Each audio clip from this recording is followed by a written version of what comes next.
अगर ऐसा है तो तुम हाजन की मौत के बारे में क्या कहोगे? आरब का चेहरा बिल्कुल ठंडा था। तुम इन सब का दोष अग्नि आत्मा कीड़े पर नहीं थोप सकते।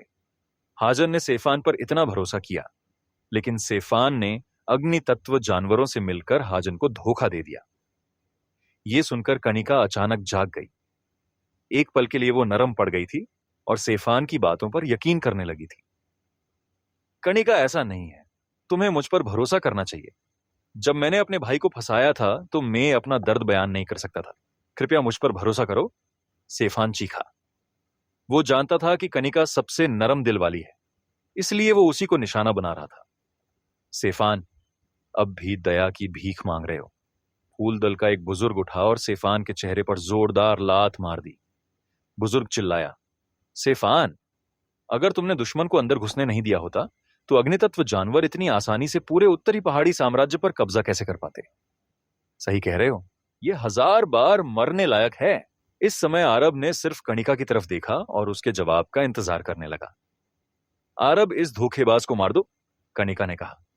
वो जानती थी कि आरब उसकी इज्जत कर रहा है। अब उसका मन बन चुका था, इसीलिए वो फिर से सेफान के धोखे में नहीं आने वाली थी। कनिका की बात सुनते ही आरब ने सीधा आदेश दे दिया, मार डालो। नीचे खड़े दानवीय जानवर तुरंत आगे कूद पड़े और हमला शुरू कर दिया। सेफान ने विरोध करने की कोशिश की, लेकिन उसकी ज्यादातर ताकत अग्नि तत्व जानवरों ने जबरन बढ़ाई थी।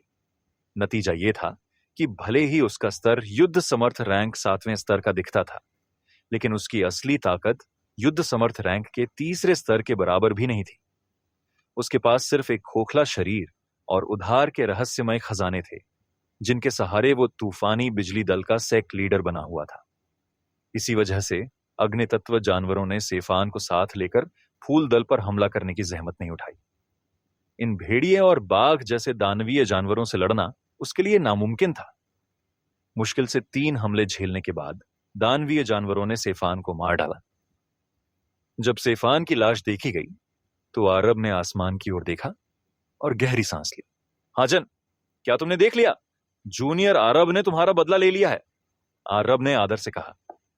वो एहसान चुकाने में पूरा विश्वास रखता था, यही उसका सिद्धांत था। युवा मास्टर, इन बच्चों से कैसे निपटें? कई दानवीय जानवरों ने पूछा। आरब की नजर तरुण और तूफानी बिजली दल के बाकी प्रतिभाशाली योद्धाओं पर पड़ी। तरुण को छोड़कर बाकी सब तुरंत जमीन पर घुटनों के बल बैठ गए और दया की भीख मांगने लगे। आरब, हमारी जान बख्श दो, हमें माफ कर दो आरब, हम तुम्हारे लिए कुछ भी करेंगे। आरब ने गंभीर स्वर में कहा, कैसा लग रहा है? क्या तुम्हें सच में लगता था कि मुझे कुछ नहीं पता?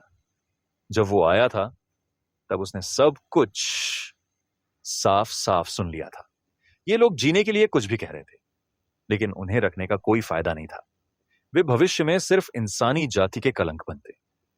आरब ने हाथ हिलाया और इन निरंकार रैंक के योद्धाओं को एक पल भी मौका नहीं दिया। वो तुरंत उसकी शेप शिफ्टिंग लिक्विड फायर से झलकर राख हो गए। एक चीख तक नहीं निकली। आरब ने सिर्फ तरुण को छोड़ दिया। इस समय तरुण ने आंखें बंद कर ली और आह भरी। आरब, मुझे भी मार डालो। मैं तरुण इंसानी जाति का कलंक हूं, जीने लायक नहीं हूं। तरुण, मैं तुम्हें नहीं मारूंगा, आरब ने कहा। तुम्हारा मतलब क्या है? मुझे मारना नहीं चाहते? तरुण को समझ नहीं आया। जब सुबह का भुला शाम को घर लौट आए तो उसे माफ कर देना चाहिए। आरब ने तरुण को कहा और कणिका की तरफ देखा। वरिष्ठ कणिका, मैं अब जाता हूं।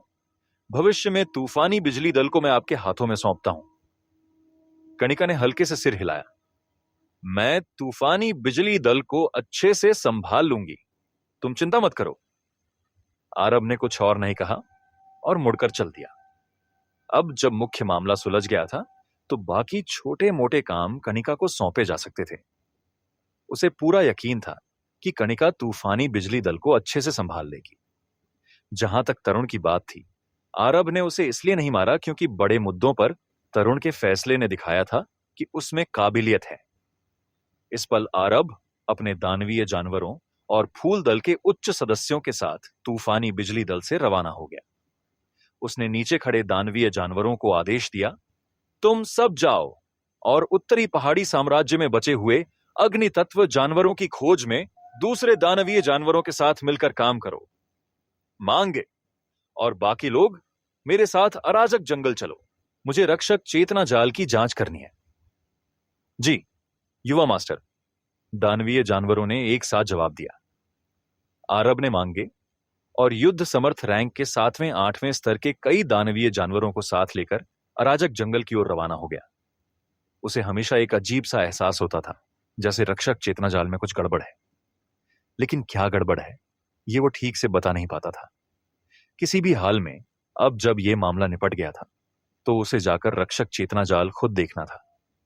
5 दिन बाद आरब एक बार फिर अराजक जंगल में पहुंच गया।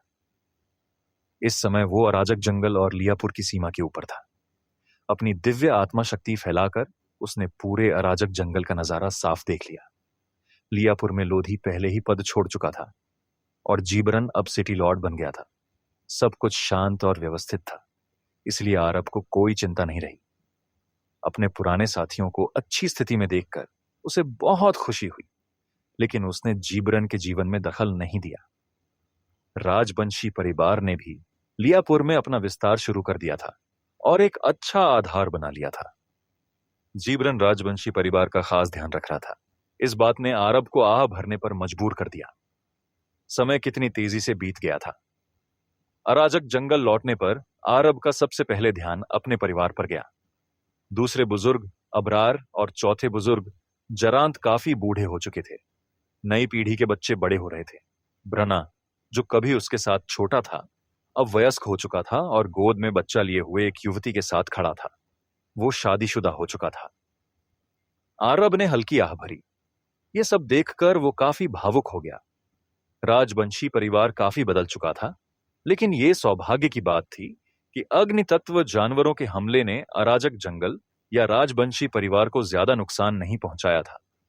अंत में आरब इस बार राजवंशी परिवार में वापस नहीं गया। उसकी मुख्य मंशा रक्षक चेतना जाल की जांच करना था।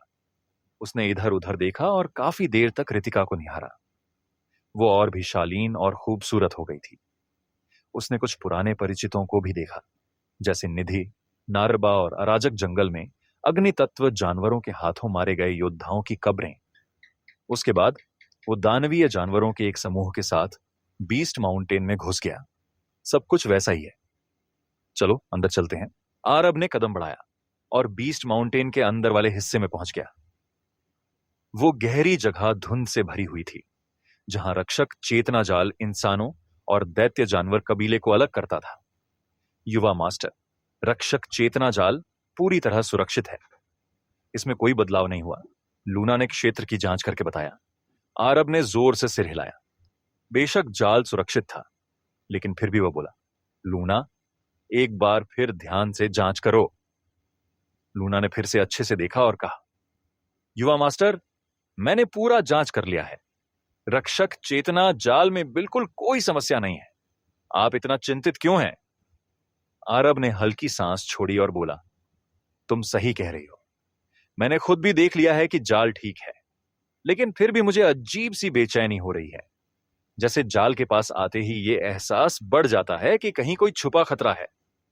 लूना मुस्कुराई और बोली, युवा मास्टर, शायद आप अग्नितत्व जानवरों पर इतना ध्यान दे रहे हैं कि आपको भ्रम हो रहा है। आप लगातार पहरा दे रहे हैं, डर है कि कहीं वे जाल को तोड़ ना दें। लेकिन सच ये है कि रक्षक चेतना जाल कई योद्धाओं की सालों की मेहनत से बना है। इसे इतनी आसानी से नहीं तोड़ा जा सकता। अगर कोई तोड़ने की कोशिश भी करेगा तो बड़ी हलचल मच जाएगी और सारी इंसानी जाति को पता चल जाएगा। आरब को लूना की बातें सुनकर थोड़ी राहत मिली। उसने कहा, हाँ, ये बात सही है। अब जब जाल सुरक्षित है तो चलो वापस चलते हैं। दानवीय जानवरों का पूरा समूह आरब के पीछे पीछे चलने लगा। अगले कुछ दिनों तक आरब इन दानवीय जानवरों के साथ मिलकर पूरे उत्तरी पहाड़ी साम्राज्य में खोजबीन करता रहा। उन्हें अग्नि तत्व जानवरों के कुछ छिपे हुए अवशेष मिले, जो आगे दूसरे अग्नि तत्व जानवरों के साथ मिलकर हमला करने की योजना बना रहे थे। आरब के दानवीय जानवरों ने उन्हें शुरू में ही मार डाला, ताकि भविष्य में कोई मुसीबत न हो। कुछ दिनों में अग्नि तत्व जानवरों की काफी बड़ी संख्या का पता चला और उनका पूरा सफाया कर दिया गया। आधा महीना बीतने के बाद आखिरकार आरब को लगा कि उत्तरी पहाड़ी साम्राज्य में अग्नितत्व जानवर लगभग खत्म हो चुके हैं। तब जाकर उसे थोड़ी राहत मिली। बाद में बाइसन नगर से आरब को निमंत्रण मिला। बाइसन नगर भी अग्नितत्व जानवरों के आतंक से बुरी तरह प्रभावित हुआ था। अब वे आरब का आभार व्यक्त करना चाहते थे। जब आरब फूल दल के उच्च अधिकारियों के साथ बाइसन नगर पहुंचा तो वहां बहुत से लोग आधार से बोले, धन्यवाद आरब, हमारी जान बचाने के लिए बहुत बहुत शुक्रिया। आगे बढ़कर स्वागत करने वाले बाइसन नगर के 3 प्रधान अध्यापक थे, जिनमें अध्यापक मो और अध्यापक हान भी थे। उन्होंने गहरा आभार जताया।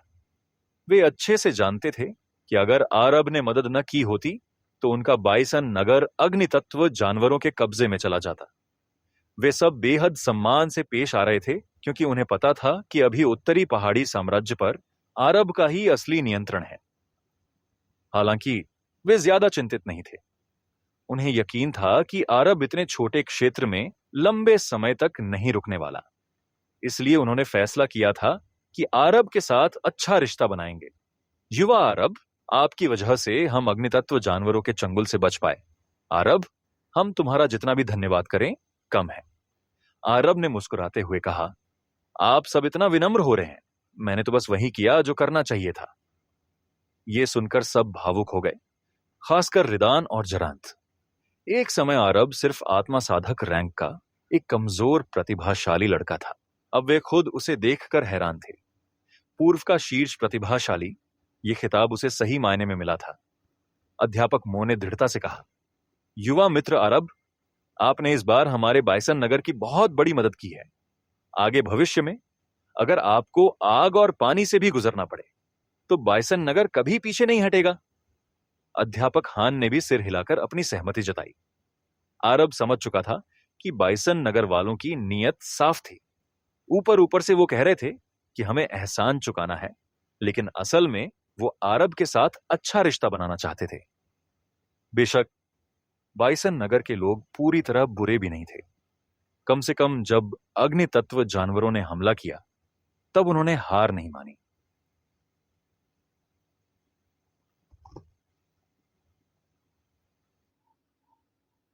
और रिश्ता जोड़ना चाहता है, इसका मतलब वो उसकी ताकत की इज्जत करते थे।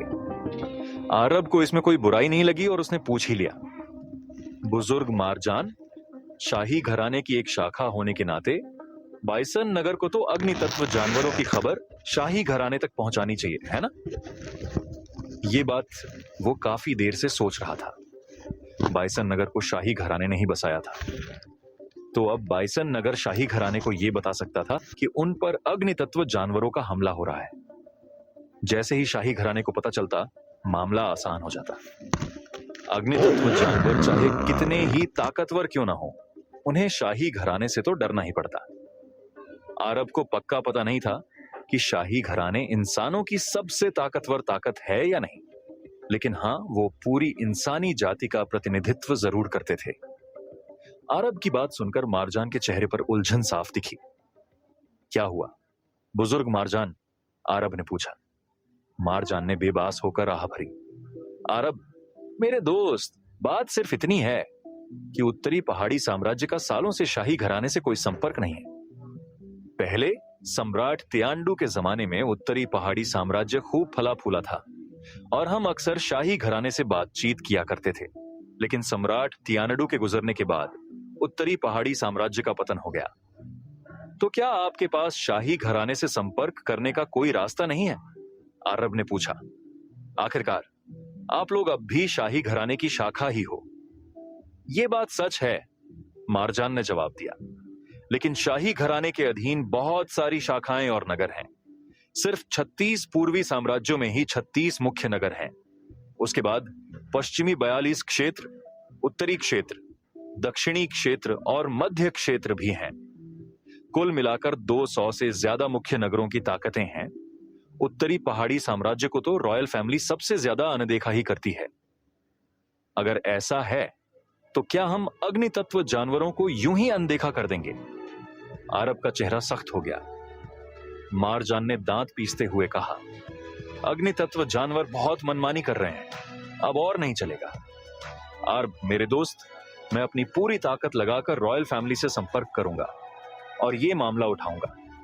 अगर रॉयल फैमिली फिर भी कोई जवाब नहीं देती तो मैं अपनी जान पर खेलकर खुद मध्य क्षेत्र जाऊंगा और उन्हें खबर दूंगा। बुजुर्ग मारजान, आप सच में अपने लोगों की परवाह करते हैं, आरब ने इज्जत से कहा। वो खुद इस मामले में कुछ नहीं बोल सकता था क्योंकि उसका रॉयल फैमिली से कोई नाता नहीं था। बाइसन नगर के प्रतिनिधि के तौर पर मारजान का बोलना ज्यादा सही रहता। मारजान ने अपना मन पूरी तरह बना लिया था। वो ये सब बाइसन नगर के लिए कर रहा था, उत्तरी पहाड़ी साम्राज्य के लिए और अपने घर के लिए। आरब, तुम बहुत बड़ा चढ़ाकर कह रहे हो, मारजान ने गंभीर होकर कहा। हो सकता है मुझ में ज्यादा काबिलियत ना हो, लेकिन अगर मैं अपना घर ही नहीं बचा सका तो जीने का क्या फायदा। अग्नि तत्व जानवरों की बात ने उसे अंदर तक हिला दिया था। आरब उसकी सच्चाई साफ देख सकता था। यह सोचते हुए आरब ने फिर कहा, वैसे बाइसन नगर मेरा एहसान चुकाना चाहता है, तो मेरी एक गुजारिश है। पिछली बार जब बाइसन नगर ने मुझे ब्लैक ड्रैगन सेक्ट में बुलाया था तब आप पर मेरा एक एहसान रह गया था। अब आप उसे चुका सकते हैं। तुम्हें क्या चाहिए युवा मित्र आरब? मारजान ने दिलचस्पी से पूछा। आरब ने सहजता से जवाब दिया, बहुत आसान है। मैं भले ही कोई सच्चा इंसान ना कहलाऊं, लेकिन मैं नहीं चाहता कि उत्तरी पहाड़ी साम्राज्य में मुझ पर झूठे इल्जाम लगे। बाइसन नगर उत्तरी पहाड़ी साम्राज्य की सबसे ताकतवर और इज्जतदार दल है। मुझे ये नहीं चाहिए कि हर किसी को पूरी सच्चाई पता चले, लेकिन मैं ये जरूर चाहता हूं कि उन्हें एक बात मालूम हो जाए, मैं आरब कभी इंसानी जाति से गद्दारी नहीं कर सकता। बिल्कुल। मास्टर हान तुरंत आगे आए और मजबूती से बोले, आरब, मैं तुम्हारे चरित्र की दिल से इज्जत करता हूं। मेरी बेटी का चाहे तुमसे पहले कोई टकराव रहा हो, लेकिन मैंने वो सब कुछ देखा है जो तुमने उत्तरी पहाड़ी साम्राज्य के लिए किया है। आज के बाद अगर किसी ने तुम्हारे खिलाफ कुछ भी गलत कहा तो सबसे पहले मैं उसके खिलाफ खड़ा होऊंगा। हम भी साथ हैं। हम सब इस बात से सहमत हैं। जमींदारों ने भी अपना समर्थन दिया और मन ही मन आरब को और भी इज्जत देने लगे। तो फिर ऐसे में मैं आप सभी बुजुर्गों का शुक्रिया अदा करता हूं, लेकिन यह मामला इतना अहम नहीं है। मैं उम्मीद करता हूं आप सब एक और शख्स की सच्चाई दुनिया के सामने लाने पर ध्यान देंगे। कौन? बाइसन नगर के सब लोगों ने उत्सुकता से पूछा। हाजन, आरब ने जवाब दिया। ये जाना पहचाना नाम सुनकर कई लोग शर्मिंदा हो गए। उस वक्त उन्होंने यकीन कर लिया था कि हाजिन अग्नि तत्व जानवरों का नौकर है और अग्नि तत्व जानवरों को लेकर उसकी चेतावनियों को अनसुना कर दिया था। अब पीछे मुड़कर देखने पर उन्हें एहसास हो रहा था कि वो कितनी बड़ी मूर्खता कर बैठे थे। युवा मित्र अरब, इसमें कोई दिक्कत नहीं है, मारजान ने सबकी तरफ से कहा। बाइसन नगर हाजिन की सच्चाई लोगों के सामने जरूर लाएगा। यह सुनकर अरब ने आखिरकार राहत की सांस ली। तो मैं आप सब बुजुर्गों का शुक्रिया करता हूं। अरब, आप बहुत शालीनता बरत रहे हैं। हाँ, इतनी औपचारिकता की कोई जरूरत नहीं। हम सबने साथ मिलकर लड़ाई लड़ी है और एक दूसरे की जान पर खेले हैं। धन्यवाद की क्या बात। डीकनों ने भी आरब से बड़ी विनम्रता से बात की। बाइसन नगर के लोगों से थोड़ी और बातचीत के बाद आरब वहां से जाने को तैयार हुआ, लेकिन तभी अचानक जमीन हल्की सी हिली। उसके ठीक बाद आसमान में बिजली गिरने जैसी एक जबरदस्त विस्फोट की आवाज गूंज उठी। आवाज चारों तरफ फैल गई। उत्तरी पहाड़ी साम्राज्य ही नहीं, दूर दराज के इलाकों तक को ऐसा लगा जैसे उन्होंने ये धमाका सुन लिया। इस अचानक हुई आवाज ने आरब और बाइसन नगर के मुखियाओं को चौंका दिया। सबके चेहरे पर उलझन थी। आखिर हुआ क्या था? ये क्या हो रहा है? बाइसन नगर के मुखियाओं ने हैरानी से पूछा। आरब हाथ पीछे बांधे खड़ा था और उसने भी ये आवाज साफ सुनी। वो भी चौंक गया था। आवाज ऐसी थी जैसे आसमानी बिजली गिरी हो, जैसे कोई बड़ा खजाना प्रकट हुआ हो। लेकिन भला ऐसा कौन सा खजाना है जो इतना बड़ा बवाल पैदा कर सकता है? यह आवाज तो बहुत दूर से आई है। आरब ने मन ही मन सोचा, क्या 36 पूर्वी साम्राज्यों में कोई बहुत बड़ी घटना घटी है? देखते ही देखते आरब और बाकी लोग बाहर आ चुके थे। दूरी में नजर दौड़ाई तो उन्होंने बैंगनी रोशनी का एक विशाल काय स्तंभ सीधा आसमान में जाते देखा। उससे निकलने वाली ताकत का एहसास बिल्कुल बेमिसाल था। ये नजारा देखकर सबके चेहरे हैरत से भर गए। किसी को कुछ समझ नहीं आ रहा था कि हुआ क्या है। आरब को भी कुछ पता नहीं था, लेकिन इसी घटना की वजह से उसने फिलहाल बाइसन नगर छोड़कर न जाने का फैसला किया। वो वहीं रुककर एकांत में स्थिति को बेहतर तरीके से समझना चाहता था, और उम्मीद के मुताबिक इस विस्फोट ने सिर्फ उत्तरी पहाड़ी साम्राज्य का ध्यान ही नहीं खींचा, इसने पास के सन स्टार साम्राज्य और लुओ युन साम्राज्य को भी हिलाकर रख दिया। अगले 2 दिनों के दौरान उन इलाकों के कई बड़े अधिकारी एक के बाद एक बाइसन नगर आए और इस विस्फोट के बारे में पूछताछ की, लेकिन बाइसन नगर को भी कुछ नहीं पता था और तीनों तरफ के लोग बस एक दूसरे का मुंह ताकते रह गए। फिर भी एक बात तय थी, इतना बड़ा विस्फोट सिर्फ एक इलाके तक सीमित नहीं रहा होगा। जैसे जैसे समय बीता, बदलाव होते रहे। विस्फोट के 10वें दिन बैंगनी ऊर्जा में अचानक थोड़ा बदलाव हुआ। वो और दूर तक फैल गई और भी ज्यादा प्रभावशाली हो गई। 20 दिन बाद बैंगनी ऊर्जा धीरे धीरे गायब होने लगी। 30 दिन बाद बैंगनी ऊर्जा पूरी तरह खत्म हो गई, लेकिन इस घटना की वजह से जो सनसनी फैली थी वो और भी बढ़ गई। आरब इस दौरान बाइसन नगर में ही रुका हुआ था, इसलिए उसे साफ पता था कि सन स्टार साम्राज्य, लुओ युन साम्राज्य और आसपास की कई मुख्य नगरों की ताकतों के अधिकारी लगातार जांच पड़ताल और चर्चा करने आ रहे हैं। आखिर इतना भयानक विस्फोट बहुत मामूली बात नहीं था। अगर कोई कहे कि कुछ बड़ा नहीं हुआ तो उस पर कोई यकीन नहीं करता। आरब भी उत्सुक था, लेकिन उसके पास कोई सुराग नहीं था। इसीलिए सच्चाई जानने की चाहत होने के बावजूद फिलहाल उसे अपनी जिज्ञासा दबानी पड़ी। अभी तो उसका पूरा ध्यान एक और ही मामले पर लगा हुआ था, पवित्र चींटियां। ये पवित्र चींटियां एक खास नस्ल की चींटियां थीं जो उसने ब्लैक ड्रैगन सेक्ट से हासिल की थीं। इनमें प्रजनन करने की गजब की क्षमता थी और ये पवित्र चेतना चींटियों में विकसित हो सकती थी। और जब ये पवित्र चेतना चींटियों में विकसित हो जाती तो इनकी ताकत में बहुत बड़ा बदलाव आ जाता। अफसोस की बात यह थी कि इन पवित्र चींटियों को पालना बहुत मुश्किल था। पहली बात, इनकी तादाद इतनी ज्यादा थी कि अपनी आत्मिक शक्ति से इन्हें काबू करना मुश्किल हो रहा था। दूसरी बात, हर एक पवित्र चींटी की अलग अलग ताकत बहुत ज्यादा नहीं थी, इसलिए ज्यादा असर दिखाने के लिए भारी तादाद की जरूरत पड़ती थी। इसी वजह से आरब ने पिछले 2 सालों में पवित्र चींटियों को पालने में अनगिनत सामग्री खर्च की थी। उसे खुद भी नहीं पता था कि उसने कितनी मेहनत और संसाधन लगाए हैं। यही वजह थी कि उसने उन पहाड़ी डाकुओं को लूटा था। अगर उसने ऐसा नहीं किया होता तो उसके पास संसाधन ही नहीं बचते। शुक्र है कि उसकी सारी मेहनत आखिरकार रंग लाई। उसने सफलतापूर्वक पवित्र चींटियां पाल ली थीं। युवा मालिक, अब मैं इन पवित्र चींटियों पर पूरी तरह काबू कर चुकी हूं, लूना ने खुश होकर कहा। जो चींटियां ये पैदा करेंगी वो पैदाइश से ही अपने आप मेरा हुक्म मानेंगी। एक बार जब ये सब पवित्र चींटियां साथ मिलकर काम करेंगी तो इनकी ताकत को कम करके नहीं आंका जा सकेगा। अरब ने सिर हिलाया। सीनियर लूना, तुम्हारे हिसाब से ये पवित्र चींटियां कितनी ताकतवर है? ठीक कहना मुश्किल है, लूना ने जवाब दिया, लेकिन पहले स्तर के युद्ध समर्थ रैंक के किसी विशेषज्ञ से निपटने में कोई दिक्कत नहीं होनी चाहिए। अच्छा, आरब इस जवाब से न तो निराश हुआ और न ही संतुष्ट। उसने पिछले 2 सालों में इन पवित्र चींटियों पर सामग्री का अंबार लगा दिया था। इनकी असली ताकत और इन पर खर्च किए गए संसाधनों को देखते हुए पहले स्तर के युद्ध समर्थ रैंक के विशेषज्ञ से लड़ पाना तो सामान्य ही था। ये सोचते हुए आरब ने पूछा, तो सीनियर लूना, क्या तुम कह रही हो कि अभी भी सही पता नहीं लगा सकती कि ये पवित्र चींटियां असल में कितनी ताकतवर हैं?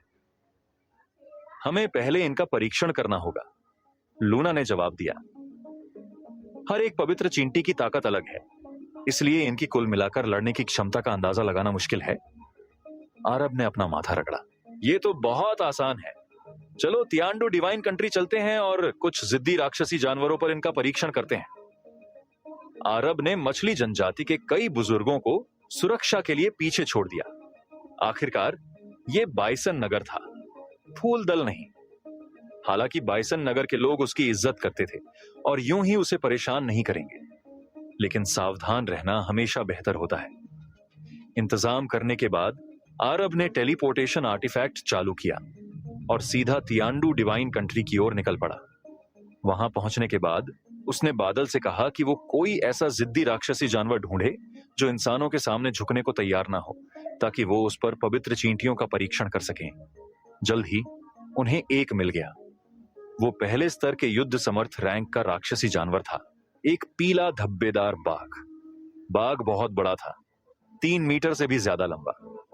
उसने गुस्से से आरब को घूरा और लगातार जानवरों की भाषा में दहाड़ता रहा। साफ था कि उसे शांति से बातचीत करने में कोई दिलचस्पी नहीं थी। कुछ बार दहाड़ने के बाद वो सीधा आरब पर झपट पड़ा। बुजुर्ग बादल ने कहा था कि तुम जिद्दी हो और इंसानों के आगे झुकना नहीं चाहते। आरब ने शांति से कहा, लेकिन पीला धब्बेदार बाघ, मेरी तुझसे खुद लड़ने में कोई दिलचस्पी नहीं है। उसने हाथ हिलाया। इस विरोधी को मुझे संभालने दो। आयामी पेंडेंट के अंदर से लूना की उत्साहित आवाज गूंजी। उसके फौरन बाद अनगिनत सुनहरी चींटियां बाढ़ की तरह बाहर निकल पड़ी और आसपास के इलाके को ढक लिया। कम से कम दसियों हजार चींटियां थीं, शायद सैकड़ों हजार भी। इतनी सारी। आरब पूरी तरह हैरान रह गया। इन 2 सालों के दौरान उसने लूना की पवित्र चींटियों की साधना पर ज्यादा ध्यान नहीं दिया था। ज्यादातर समय लूना उससे बस सामग्री मांगती थी और वो बस दे देता था। जहां तक चींटियों की बात है, उसने उनके बारे में कम ही पूछा, लेकिन उसने कभी उम्मीद नहीं की थी कि कभी कम तादाद में रहने वाली पवित्र चींटियां अब इतनी डरावनी संख्या में बढ़ गई थी। युवा मालिक, आप इतने हैरान क्यों हैं? लूना हंसती। पवित्र चींटियां फिर भी चींटी जाति का हिस्सा है। चींटियां जिस चीज में सबसे माहिर होती हैं, वो है प्रजनन। 2 साल शायद इंसानों की तादाद बढ़ाने के लिए काफी ना हो, लेकिन पवित्र चींटियों के लिए यह बिल्कुल अलग बात है। वो आसानी से दसियों लाख की तादाद में पैदा हो सकती हैं। मेरी देखभाल में इतनी सारी पवित्र चींटियां होना बिल्कुल सामान्य है। आरब अवाक रह गया। क्या? तुम्हारा मतलब यहां कम से कम दसियों लाख चींटियां हैं? तो अभी तुमने जो चींटियां बुलाई हैं, वो कुल का बस एक छोटा सा हिस्सा है। हाँ युवा मालिक, लूना ने जवाब दिया। पवित्र चींटियां इतनी ज्यादा हैं कि अगर आयामी पेंडेंट काफी बड़ा ना होता तो मैं इन सबकी देखभाल करते करते पागल हो जाती। लेकिन गलत मत समझिएगा, सिर्फ इसलिए कि पवित्र चींटियां बहुत हैं, इसका मतलब ये नहीं कि सब ताकतवर हैं। असल में इनमें से ज्यादातर बहुत कमजोर हैं। ये लड़ाई में मुख्य रूप से अपनी भारी संख्या के दम पर ही काम करती है। और हाँ, पवित्र चींटियों का पवित्र चेतना चींटियों में विकसित होना बेहद मुश्किल है। इसके लिए हमें अभी और बहुत ज्यादा पवित्र चींटियां पालनी होंगी। आरब ने हैरानी से पलकें झपकाईं। तो इन दसियों लाख पवित्र चींटियों में से एक भी सफलतापूर्वक पवित्र चेतना चींटी में विकसित नहीं हुई। सिर्फ 3 में विकसित होने की क्षमता है, लूना ने समझाया। और मैंने उनमें से सिर्फ एक को बाहर भेजा है। वो इस वक्त पवित्र चींटियों के बीच एक राजा की तरह है। अब आरब को पवित्र चींटियों की स्थिति का मोटा मोटा अंदाजा हो गया था। जैसे जैसे वो चींटियों के विशाल झुंड को पीला धब्बेदार बाघ से लड़ते देख रहा था, उसका दिल हैरानी से भर गया। क्योंकि जिस पल पीला धब्बेदार बाघ ने पवित्र चींटियों का सामना किया, वो तुरंत ही पूरी तरह से दब गया। विशालकाय बाघ ने बुरी तरह संघर्ष किया, पंजे मारे और हर तरफ काटा, लेकिन उसमें पलटवार करने की जरा भी ताकत नहीं बची। आरब पूरी तरह से दंग रह गया। क्या सच में यही पवित्र चींटियों की ताकत थी? ये तो बहुत ही ज्यादा ताकतवर थीं। पहले स्तर के युद्ध समर्थ रैंक का पीला धब्बेदार बाघ इतना शक्तिशाली था कि युद्ध समर्थ रैंक के दूसरे स्तर के किसी आम इंसान से लड़ सकता था। एक बार गुस्सा आने पर इसका सीधे सामना करना बहुत मुश्किल था, लेकिन इन पवित्र चींटियों के सामने पीला धब्बेदार बाघ ने पल भर में ही विरोध करने की सारी क्षमता खो दी। यह देखकर लूना ने खुशी से पवित्र चींटियों को नियंत्रित करते हुए कहा, युवा मालिक, यही है पवित्र चींटियों की असली ताकत। बहुत से लोग पवित्र चेतना चींटियों के बारे में जानते हैं, लेकिन उन्हें एहसास नहीं कि पवित्र चींटियां भी बेहद ताकतवर होती हैं। इनकी सुरक्षा बहुत मजबूत है और हालांकि इनके शरीर छोटे हैं, लेकिन इनकी जीवन शक्ति कमाल की है। इन्हें मारना बहुत मुश्किल है। एक बार जब ये हमला करने के लिए इकट्ठा हो जाती है, तो ये एक डरावना हथियार बन जाती है। ब्लैक ड्रैगन सेक्ट ने सचमुच कोई अविश्वसनीय खजाना पा लिया था। आरब बुदबुदाया। ब्लैक ड्रैगन सेक्ट के अंदर पवित्र चींटियों की तादाद का अंदाजा लगा पाना नामुमकिन होगा। आरब देबेन के साथ चला गया और अगली बार जब वो नजर आए तो वो धमाके की शुरुआत वाली जगह पर थे, जो गुप्त क्षेत्र के लिए जुटी तमाम ताकतों के ध्यान का केंद्र भी थी। जब वो पहुंचे तो आरब का ध्यान गुप्त क्षेत्र पर नहीं, बल्कि चारों तरफ जमा लोगों की भीड़ पर था। कितने ही गुट और ताकतें आपस में घुली माम मिली थीं और किसी की असलियत पहचानना मुश्किल था। सबसे बड़ी बात यह कि इनमें से कोई भी ताकत कमजोर नहीं थी। आरब ने गौर से देखा, भले ही युद्ध पूर्वज रैंक के विशेष चिन्ह हों, फिर भी इन तमाम ताकतों में युद्ध सम्राट रैंक के दमदार साधक मौजूद थे। युद्ध पूर्वज रैंक के विशेष कम ही दिखते हैं, लेकिन यहां एक सरसरी नजर में ही मैंने कई देख ली। आरब ने गहरी सांस ली। क्या सचमुच इस गुप्त क्षेत्र में कोई देव संहारक भाला है, और जो मेरे पास है वो नकली है? सोचते सोचते आरब ने आयामी पेंडेंट से अपना कनेक्शन खोला और पूछा, देव संहारक भाला, क्या तुम्हें पूरा यकीन है कि तुम असली हो और इस गुप्त क्षेत्र वाला नकली? आरब, तुम्हारी हिम्मत है जो मुझ पर शक कर रहे हो। सुन लो, मैं ही असली देव संहारक भाला हूं। दत्त, अगर मुझे पता चला कि कोई मेरी नकल करने की जुर्रत कर रहा है तो मैं उसका सफाया कर दूंगा। देव संहारक भाला साफ तौर पर बहुत गुस्से में था। देव संहारक भाले को इतना जज्बाती देखकर आरब ने काफी हद तक मान लिया कि वो सच्चा है। अगर उसके पास वाला देव संहारक भाला सचमुच असली है तो इस गुप्त क्षेत्र वाले का मामला क्या है? ये बात समझ से बाहर थी। आरब ठुड्डी रगड़कर सोच ही रहा था कि तभी देबेन ने आसपास के लोगों का अभिवादन किया। बुजुर्ग देबेन। कई लोग देबेन को जानते थे और सबने आदर से उनका अभिवादन किया। भाई देबेन, मुझे लगा था तुम्हें इस गुप्त क्षेत्र में कोई दिलचस्पी नहीं है। हे, अब देखो तो, तुम अपने पूर्वी क्षेत्र के नंबर 1 जीनियस आरब को बुला लाए हो। दाढ़ी वाले एक बुजुर्ग ने मुस्कुराकर सामने खड़े आरब और देबेन को देखा। देबेन ने ठंडी सांस छोड़ी।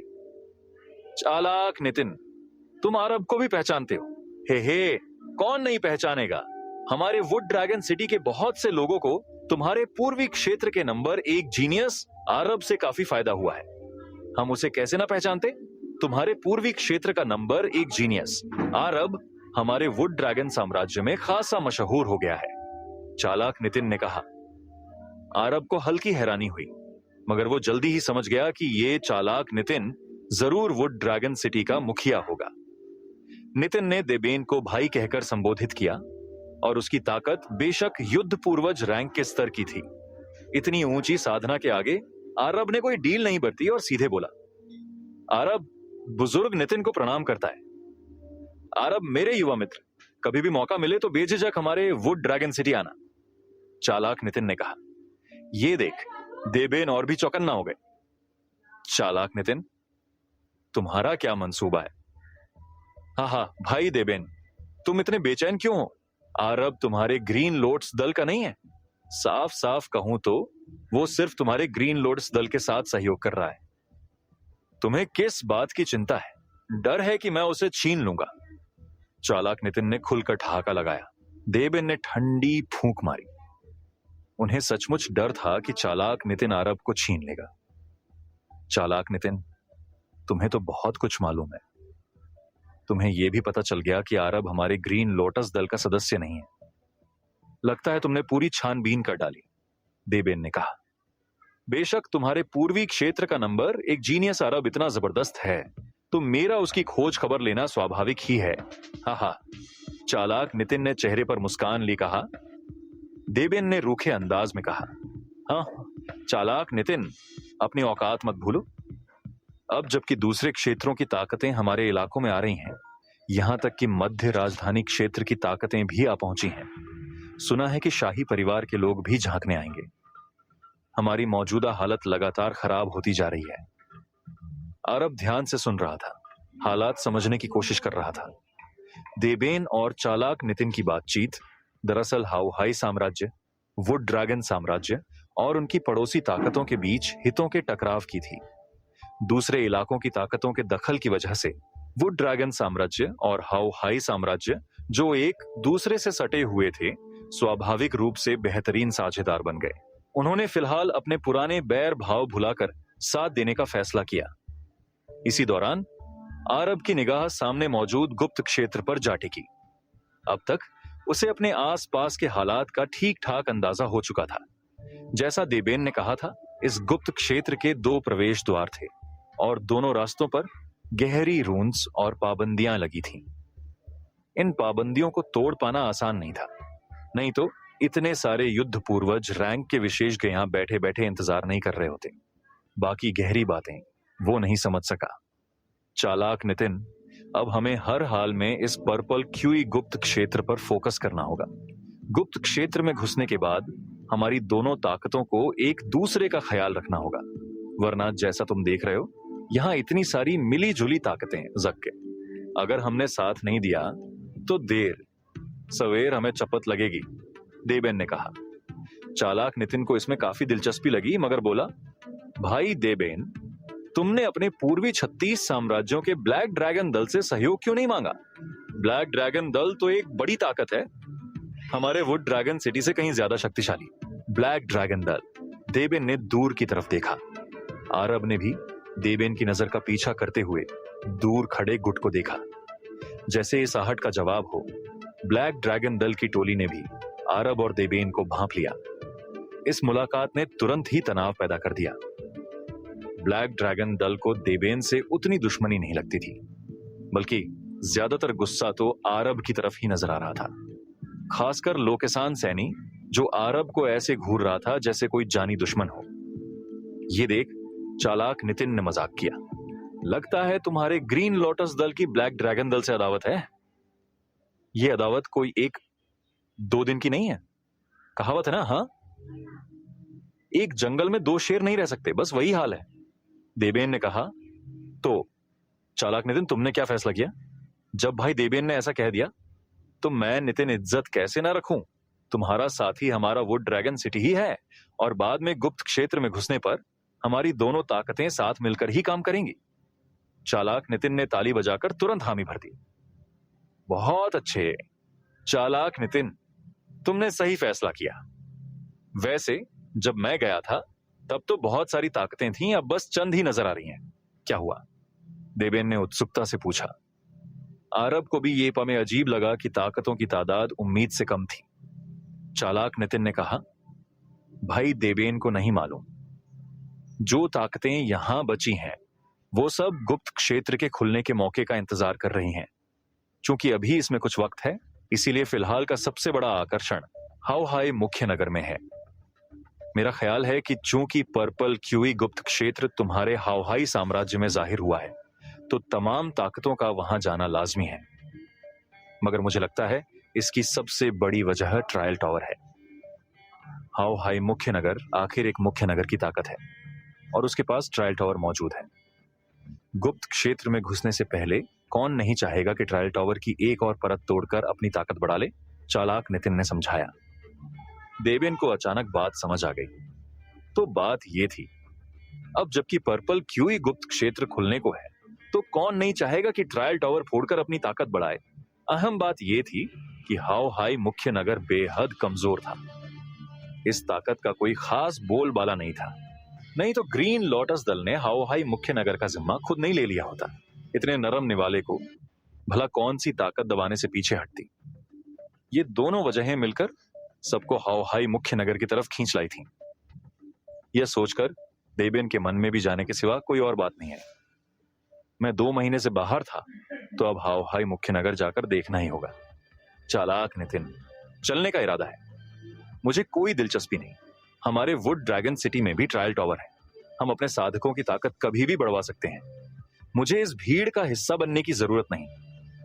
चालाक नितिन ने बेपरवाही से जम्हाई ली। देबेन ने सिर्फ दिखाने भर को पूछा था। चंद बातों के बाद ही बोल पड़े, आरब चलो। आरब ने सिर हिलाया और देबेन के पीछे पीछे हाउ हाई मुख्य नगर की तरफ चल दिया। हाउ हाई मुख्य नगर में कदम रखते ही आरब को उसकी किरकिरी हालत का एहसास हो गया। उसे हाउ हाई मुख्य नगर में बाइसन नगर की झलक दिख गई। बाइसन नगर जैसी मुख्य नगर की ताकत ऊपर से भले शाही परिवार के दबदबे का नुमाइंदा लगती हो, मगर हकीकत में शाही परिवार को इसकी क्या परवाह। कमजोरी का सीधा मतलब था हर किसी की मनमानी का शिकार होना। दूसरे इलाकों की ताकतें सच में हाउ हाई मुख्य नगर में जमा हो गई हैं, दूर नहीं है। चलो जाकर देखते हैं, देबेन ने आवाज लगाई। जी बुजुर्ग देबेन। आरब उनके पीछे पीछे ही रहा। जब दोनों साथ साथ हाउ हाई मुख्य नगर के मुख्य हॉल में पहुंचे तो देखा अंदर भारी भीड़ जमा है। आरब ने वहां कई और युद्ध पूर्वज रैंक के विशेषज्ञ, अनगिनत युद्ध सम्राट रैंक के धुरंधर देखे, और जहां तक युद्ध समर्थ रैंक के विशेषज्ञों का सवाल था तो उन्हें गाय के बालों जितने असंख्य समझा जा सकता था। ये कोई अजीब बात नहीं थी। पर्पल क्यूई गुप्त क्षेत्र के प्रकट होने ने हर सूबे की ताकतों को एक झटके में खींच लाया था।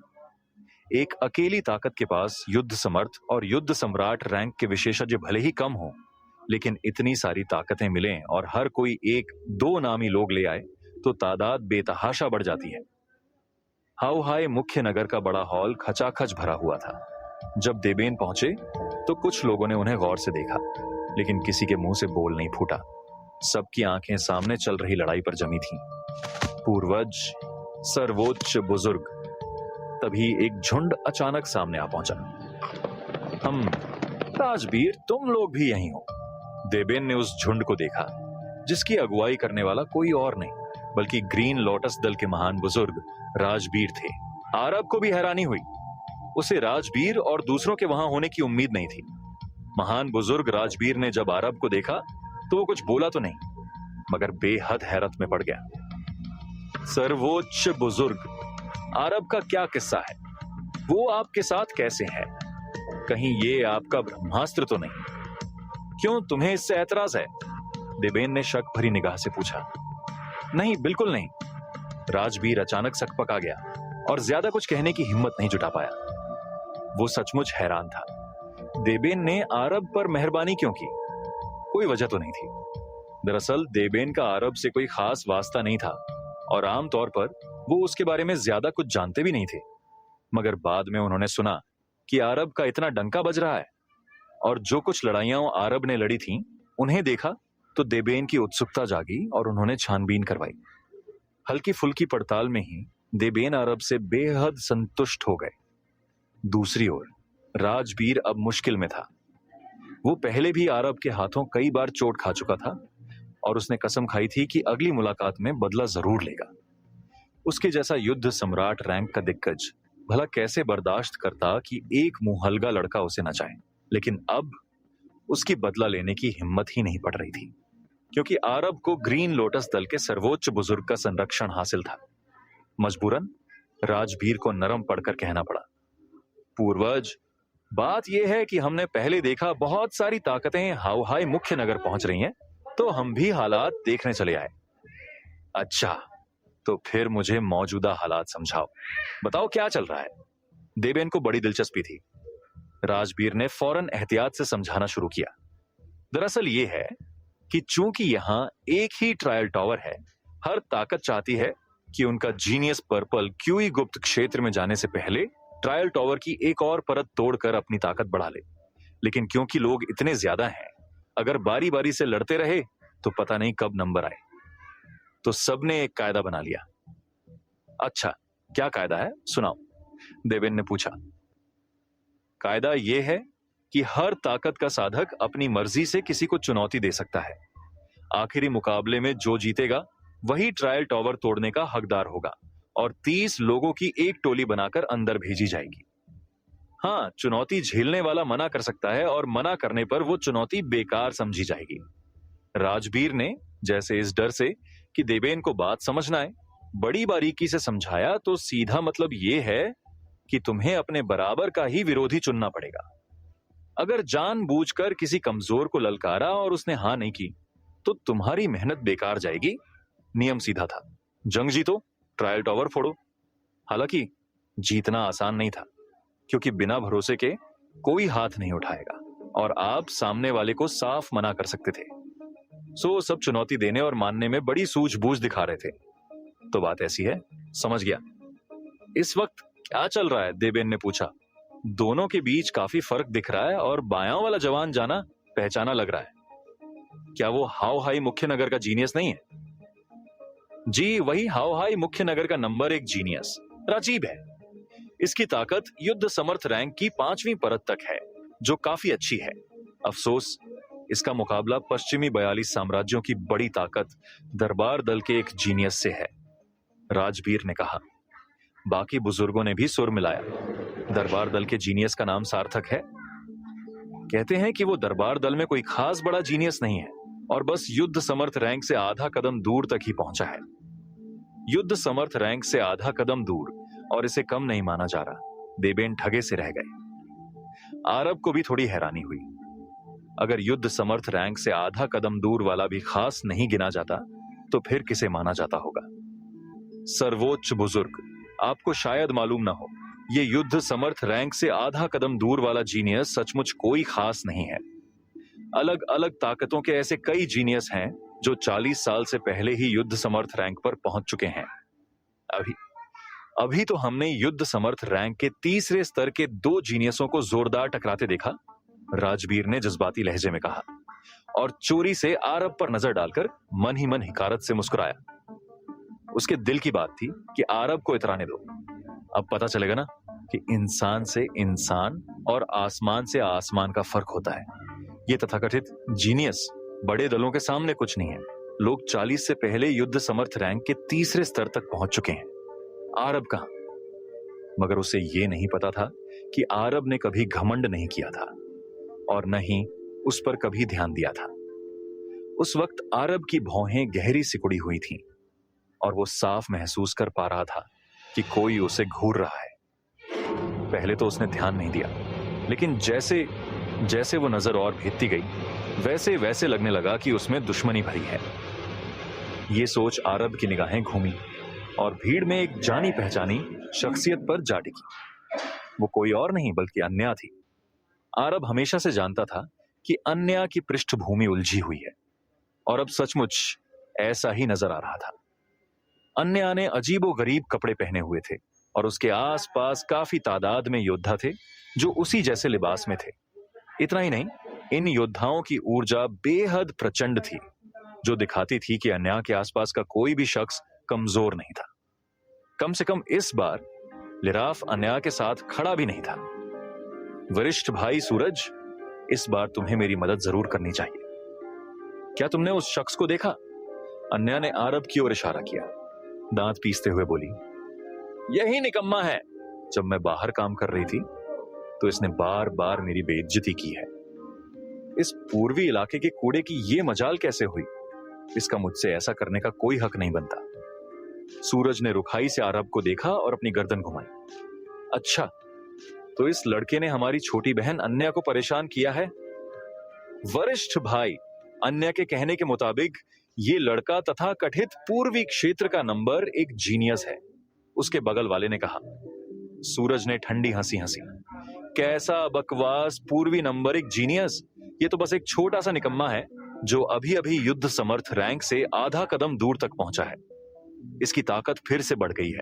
अन्या अंदर ही अंदर सन्न रह गई। अगरचे उनकी ताकत के योद्धाओं के मुकाबले युद्ध समर्थ रैंक से आधा कदम दूर का स्तर बमुश्किल ही पर्याप्त था, लेकिन आरब की साधना की रफ्तार बहुत तेज थी।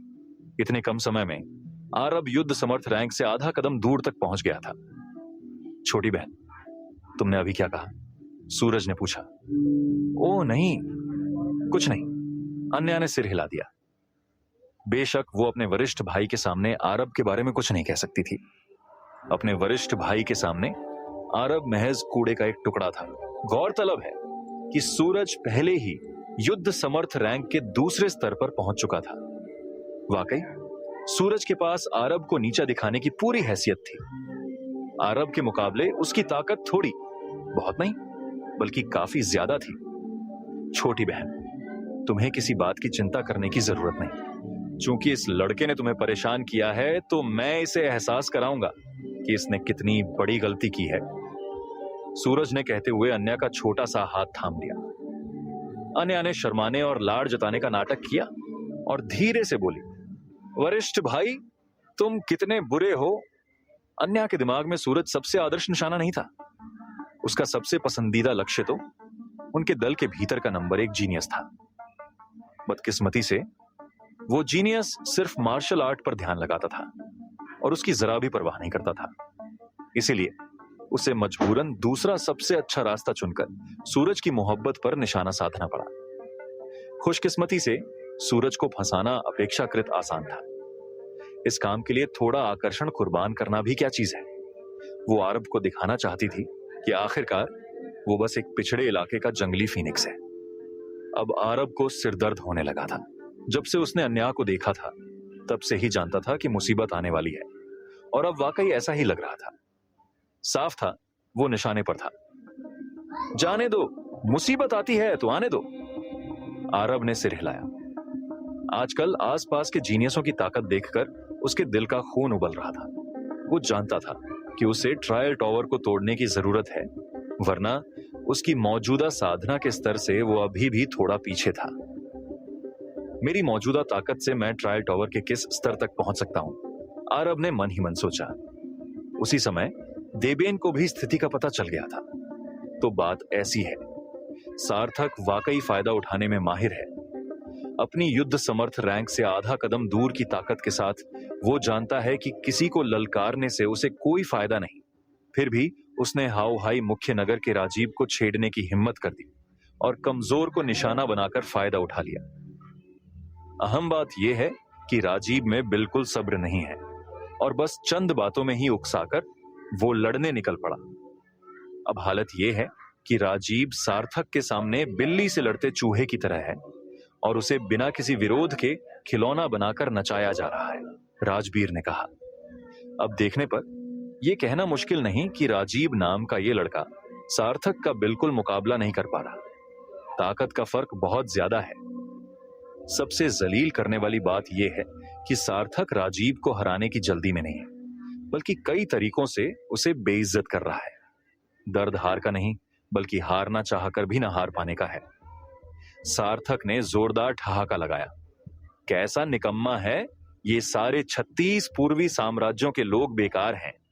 ऐसी बुजदिल हरकतों से तुम हाउ हाई मुख्य नगर के नंबर 1 जीनियस बन सकते हो। ये तो हद दर्जे का मजाक है। कैसी बकवास नंबर 1 जीनियस, दफा हो जाओ।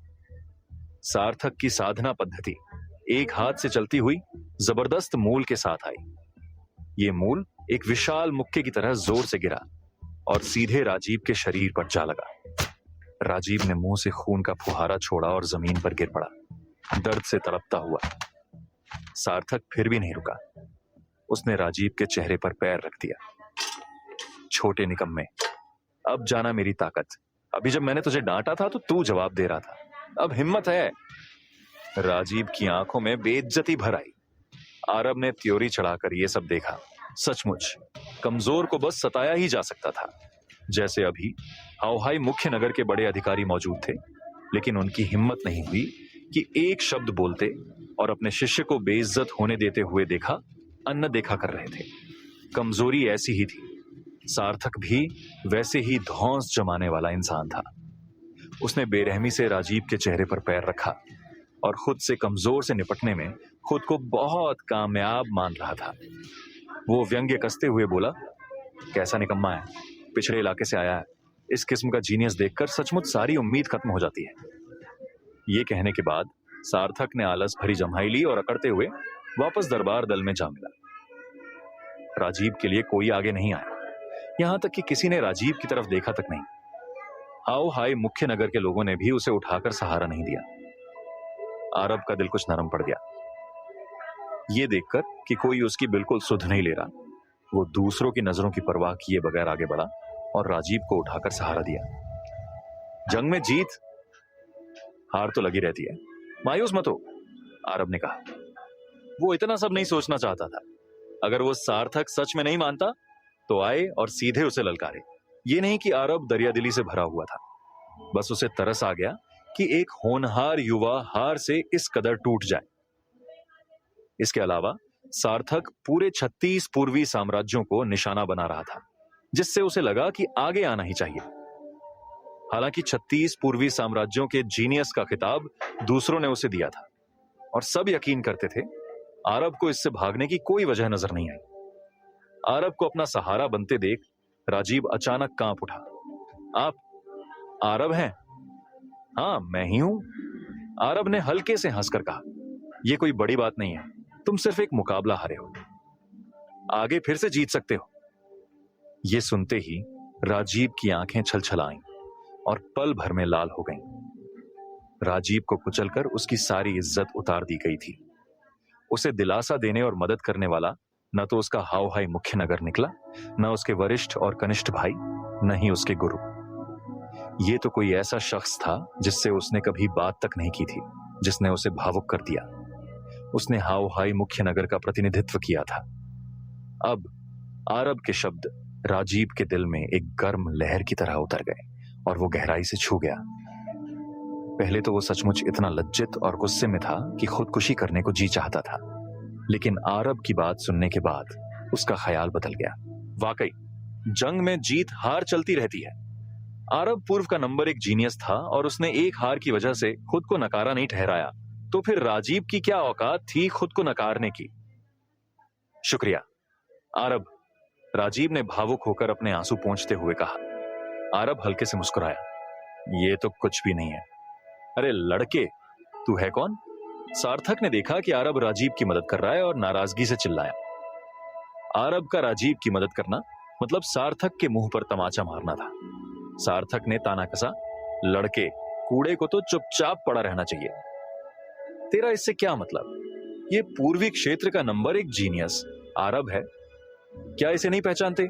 सार्थक, अन्य ने मौका पाकर आगे बढ़कर कहा। पहले तो ठीक था, लेकिन यह सुनने के बाद सार्थक ने मजाकिया ढंग से हंसते हुए कहा, पूर्वी नंबर एक जीनियस, ये क्या वाकई इसका स्तर ऐसा ही है?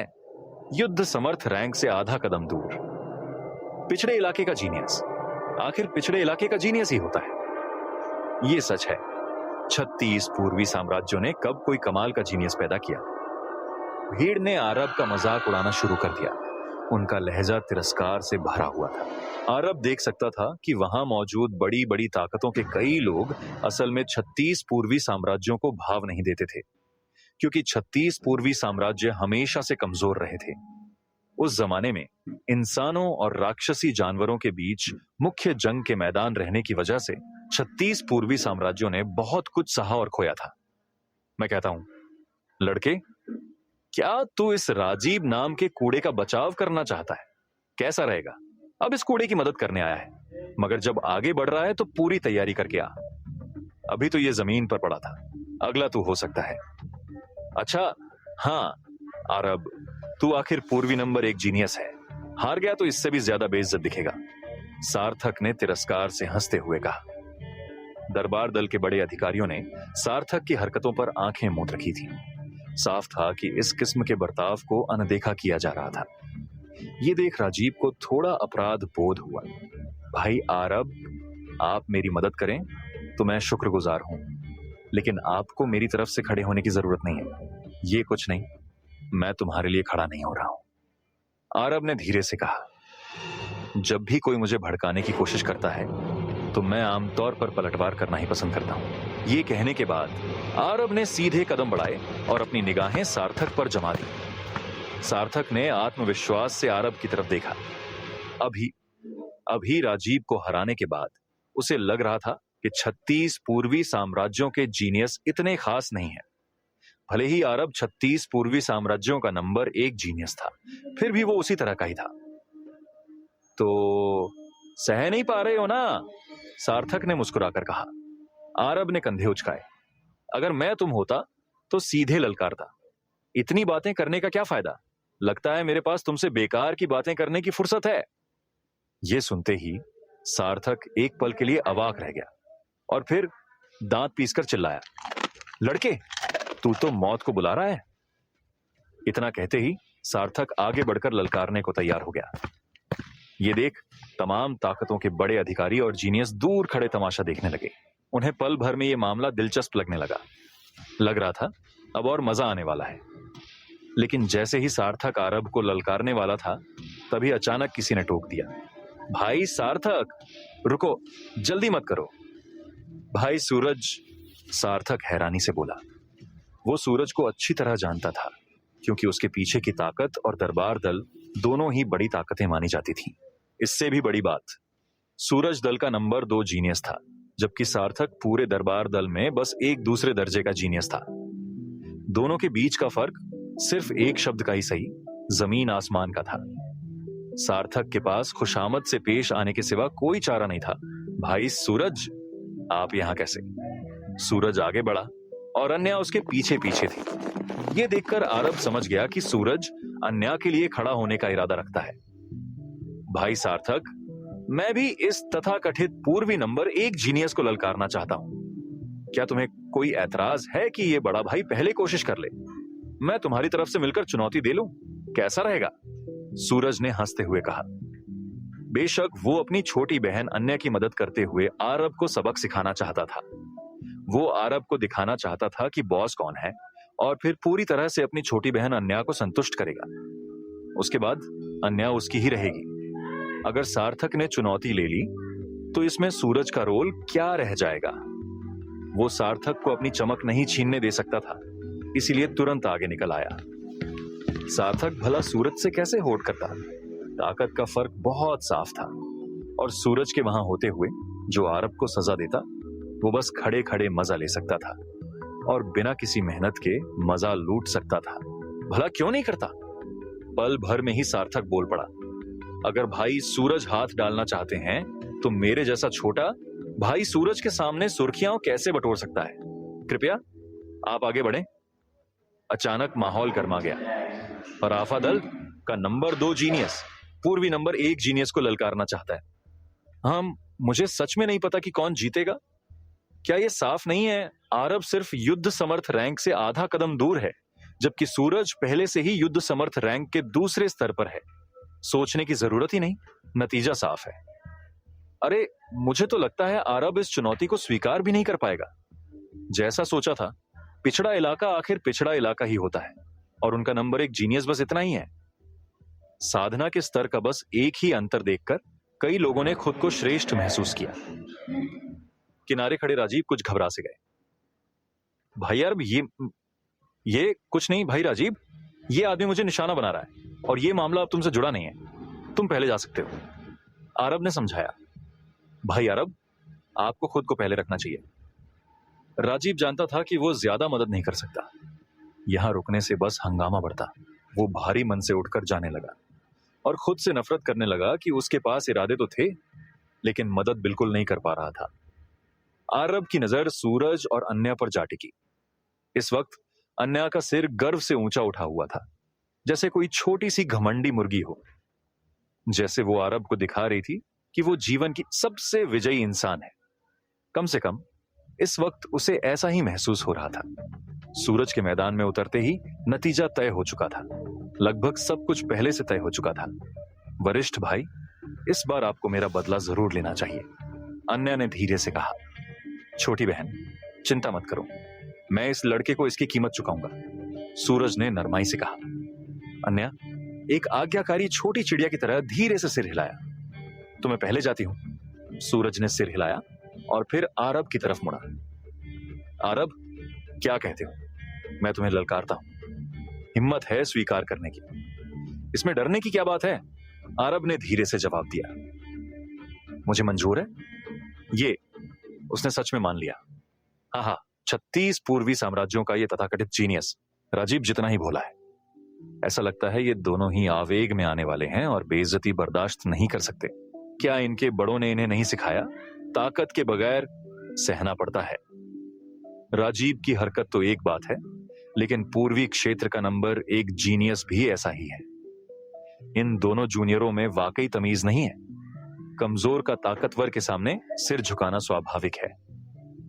हैरत नहीं कि 36 पूर्वी साम्राज्य इस हालत पर आ गिरे हैं। सब ऐसे लोगों की ही वजह से है। तमाम ताकतों के बड़े बड़े अधिकारियों ने हालात पर ताने कसे। देवेन की भौहें भी सिकुड़ गईं। एक युद्ध पूर्वज रैंक के साधक के तौर पर अब उनके पास बैठने की जगह थी, और जब उन्होंने देखा कि आरब ने सचमुच चुनौती स्वीकार कर ली, तो उनके चेहरे के भाव कुछ बदल गए। उन्होंने कभी उम्मीद नहीं की थी कि ऊपर जाते ही कोई आरब को निशाना बना लेगा और उससे भी बढ़कर आरब ने इतनी आसानी से हाँ कर दी। वो आरब को वापस बुलाना चाहते थे, लेकिन बुला पाते उससे पहले ही आरब मान चुका था। क्या ये लड़का बिल्कुल नहीं सोचता? अपने पूर्वज के चेहरे पर नाराजगी देख राजवीर को लगा कि मौका सही है और उसने फौरन आरब की बुराई करनी शुरू कर दी। पूर्वज, आरब लगता है आपको गंभीरता से नहीं लेता। वो अब हमारे ग्रीन लोटस दल का प्रतिनिधित्व करता है। अगर वो अब लड़ा और हार गया तो हमारे दल की बेइज्जती होगी। आरब ने वाकई बिना सोचे समझे काम किया। उसे बस पल भर की शोहरत की पड़ी है और हमारे ग्रीन लोटस दल का जरा भी ख्याल नहीं किया। इस पर सख्त कार्रवाई होनी चाहिए। तुम इसे सख्त सजा देना चाहते हो। तुम गुप्त क्षेत्र में जाकर मेरे लिए खजाने लाओगे। देबेन ने तीखी फटकार लगाई। राजवीर की देह कांप गई। उसे एहसास हुआ कि देबेन खजानों को बहुत अहमियत देते हैं। हालांकि हालात देखते हुए आरब के गुप्त क्षेत्र में खजाने हासिल करने की क्या संभावना थी? आरब से ताकतवर लोग एक दो नहीं थे। देबेन भी गहरी चिंता में थे। सामान्य अंदाजे के हिसाब से आरब से ज्यादा ताकतवर लोगों की भरमार थी। सूरज को भी बस पहले दर्जे का माना जा सकता था, शीर्ष से कोसों दूर। आरब का कोई फायदा नहीं था। लेकिन अगर वो आरब को नहीं चुनते तो 36 पूर्वी साम्राज्यों से किसे चुनते? सबसे अहम बात, वो आरब में एक असाधारण शांति महसूस कर सकते थे जो दूसरे जीनियसों में नहीं थी। सूरज को हैरानी हुई जब उसने आरब को अपनी चुनौती स्वीकार करते सुना। क्या तुम्हें पक्का यकीन है? थोड़ा सोच विचार नहीं करना चाहते आरब? मेरे और तुम्हारे बीच की खाई को देखो। तुम्हारी चुनौती मानने की हिम्मत की मैं तारीफ करता हूं, लेकिन जरा अभी राजीव का हाल मत भूलना। जहां तक मेरी बात है, मैं आमतौर पर बिना वजह हाथ नहीं उठाता। तो तुम्हारा मतलब ये है कि मुझे हार मान लेनी चाहिए और तुम्हारे सामने आत्मसमर्पण कर देना चाहिए, है ना? आरब ने मुस्कान बिखेरी। तुम सीधे सीधे कह भी सकते थे। तू? सूरज आरब के शब्दों का तंज भांप गया, जिसने उसे ठंडी हंसी पर मजबूर कर दिया। हाँ, आरब, कुछ चींटियां अपनी कीमत नहीं आंक सकती। ये बहुत सामान्य है। चिंता मत कर, मैं तुझे हकीकत दिखा दूंगा और एहसास कराऊंगा कि तू कितना बौना है। उसके बोल खत्म होते ही सूरज का मूल बिना हिचकिचाहट के उफन पड़ा। धम। युद्ध समर्थ रैंक के दूसरे स्तर की ताकत एक झटके में जाहिर हुई। उसके ठीक बाद सूरज ने दहाड़ लगाई और उसके बाएं तरफ एक नीला ड्रैगन धर्म प्रक्षेपण और दाएं तरफ एक सफेद बाघ धर्म प्रक्षेपण प्रकट हुए। हालांकि ये सिर्फ धर्म प्रक्षेपण थे, इन्होंने वहां मौजूद हर इंसान को चौंका दिया। ये है ड्रैगन और टाइगर दिव्य तकनीक। बाप रे, ये लड़का सूरज ने सचमुच हराफा दल की ड्रैगन और टाइगर दिव्य तकनीक में महारत हासिल कर ली है। ग्रीन लाइट क्लाउड टाइगर तकनीक हराफा दल की बस एक पहले दर्जे की तकनीक थी, उनकी शीर्ष विधि नहीं। उनकी सर्वोच्च तकनीक थी ड्रैगन और टाइगर दिव्य तकनीक। ड्रैगन और टाइगर दिव्य तकनीक हराफा दल की सबसे ऊंची तकनीक है। कहा जाता है कि जो इसका अभ्यास करता है वो नीला ड्रैगन और सफेद बाघ के धर्म प्रक्षेपण बुला सकता है। साधक जितना ताकतवर, प्रक्षेपण उतने ही शक्तिशाली। मगर इस तकनीक को सीखना मुश्किल है और केवल सर्वोच्च समझदारी वाले ही इसे सीख सकते हैं। ये तो कमाल है कि सूरज ने इसमें महारत हासिल कर ली। नतीजा तो तय हो चुका है। आरब के जीतने की कोई संभावना नहीं। कितनी बेरहमी है। पूर्वी नंबर 1 जीनियस को चला जाने वाला है, लेकिन ड्रैगन और टाइगर दिव्य तकनीक से हारना उसके खिताब के लिए कोई शर्म की बात नहीं। आखिर एक पिछड़े इलाके के पहले दर्जे के जीनियस का स्तर ही यही है। तमाम ताकतों के ऊंचे अधिकारियों ने ताने कसे, सोचा कि वो नतीजा भांप चुके हैं। इस वक्त आरब भी ड्रैगन और टाइगर दिव्य तकनीक की ताकत से चौंक गया था। हालांकि ये सिर्फ धर्म प्रक्षेपण थे। ये बेहद दुर्लभ थे क्योंकि इनका संबंध 2 दिव्य जानवरों, नीला ड्रैगन और सफेद बाघ से था। सूरज का धर्म प्रक्षेपण बुला पाना अपने आप में बताता था कि वो असाधारण था। आरब, मेरी ये चाल झेल। सूरज ने कदम बढ़ाया और ड्रैगन व बाघ एक साथ दहाड़े। गूंजती दहाड़ अनंत जोश से भरी थी, जिसने आरब को लगभग अपना संतुलन खोने और 2 कदम पीछे हटने पर मजबूर कर दिया। ये तो बस दहाड़ थी। जब दहाड़ थमी तो सूरज ने नीले ड्रैगन को नियंत्रित कर छलांग लगाने को कहा और नीचे की ओर एक पंजा मारा। हाँ, एक मामूली धर्म प्रक्षेपण अपनी धौंस दिखाने की हिम्मत कर रहा है। आरब ने अपनी आस्तीन झटकी और पल भर में आकार बदलने वाली तरल अग्नि उमड़ पड़ी। उसने धर्म प्रक्षेपण वाले ड्रैगन के तेज को घेर लिया और रोक दिया। सूरज के चेहरे के भाव हल्के से बदले। उसे यकीन नहीं हुआ कि आरब ने सचमुच उसके धर्म ड्रैगन के तेज को रोक दिया। वो गरजा, सफेद बाघ हमला करो। पल भर में सफेद बाघ की जबरदस्त दहाड़ गूंजी और वो झपट कर बाहर आया। ड्रैगन और बाघ की मिलीजुली ताकत से उनकी शक्ति काफी बढ़ गई। आरब को ड्रैगन और टाइगर दिव्य तकनीक की ताकत माननी पड़ी, क्योंकि ड्रैगन और बाघ का प्रभाव वाकई असाधारण था। भले ही ये सिर्फ धर्म प्रक्षेपण ही क्यों ना हो, ड्रैगन और बाघ के सहयोग से उसकी तरल अग्नि टेक पाने में असमर्थ लग रही थी। लगता है आरब अब हारने वाला है। खेल लगभग खत्म हो चुका है। मुझे उसकी शेप शिफ्टिंग लिक्विड फायर ने थोड़ा चौंका जरूर दिया कि वो अग्नि तत्व जानवर की तकनीक इस्तेमाल कर सकता है, लेकिन ये बस एक छोटी सी हैरानी है। मार्शल आर्ट की ताकत का फासला बहुत ज्यादा है। युद्ध समर्थ रैंक से आधा कदम दूर और युद्ध समर्थ रैंक के दूसरे स्तर में जमीन आसमान का अंतर है। खत्म हो गया। सबने यही अंदाजा लगा लिया था, मगर ठीक उसी पल अचानक सब बदल गया। आरब, जो अब तक पिछड़ रहा था, ने अप्रत्याशित रूप से अपनी शेप शिफ्टिंग लिक्विड फायर को वापस खींच लिया। फिर फौरन आरब ने जबरदस्त ताकत से अपनी हथेली चलाई और धीमे से, बस खुद को सुनाई देने वाली आवाज में बुदबुदाया, काले पहाड़ का काला बादल पाम। जैसे ही उसने जोर से हथेली मारी, 30 फुट चौड़ी एक मायावी हथेली की छाया पैदा हो गई। जब वो हथेली की छाया प्रकट हुई तो खून के दबाव की एक लहर चारों ओर फैल गई, जिससे युद्ध सम्राट रैंक के योद्धा भी कांप उठे। सिर्फ युद्ध पूर्वज रैंक के योद्धा ही शांत रह पाए, लेकिन उनकी आंखों की हैरानी बता रही थी कि वो इस काले पहाड़ के काले बादल पाम को लेकर काफी उत्सुक थे। जैसे ही पाम चला, ड्रैगन और टाइगर दिव्य तकनीक को मानो अपना काल मिल गया। वो तेजी से पीछे हटने लगी। दहाड़! ड्रैगन और टाइगर ने दहाड़ लगाई और काले पहाड़ के काले बादल पाम ने उन्हें जिद्दीपन से दर्जनों फुट पीछे धकेल दिया। जिसने भी ये नजारा देखा, उसकी आंखें फटी रह गईं और मुंह खुले के खुले रह गए।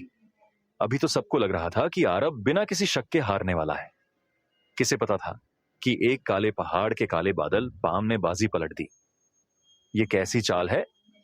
देखने में तो बहुत ताकतवर लगती है, मगर ड्रैगन और टाइगर दिव्य तकनीक को इससे इतना डरने की कोई वजह नहीं होनी चाहिए।